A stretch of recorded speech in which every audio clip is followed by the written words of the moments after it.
javi. Bog se javi. Bog se javi.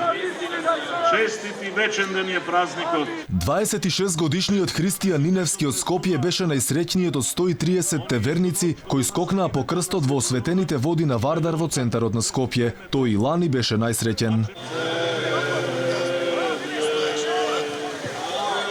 Христијан годинава последни пат скокна по светиот крст по повод големиот христијански празник Богојавление Водици. На сите верници им посака среќа и бериќет, а радоста ја сподели со пријателите кои храбро влегоа во студената речна вода.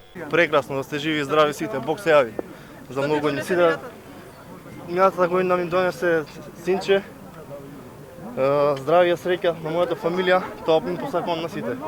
Светиот крст го фрли по главарот на МПЦ архиепископот господин Стефан и тоа точно напладне од мостот Слобода во близина на црквата Богородица. Според верувањата, оној кој ќе го фати крстот ќе го прати среќа и здравје во текот на целата година. Верниците побрзаа да го бакнат крстот.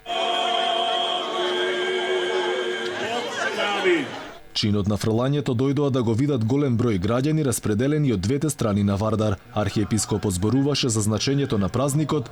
Бог се јави, на вистина се јави, ги поздрави верниците. По молитвите на неговата пречиста мајка и на сите свети да не помилува и спаси, како благ и човеколюбен.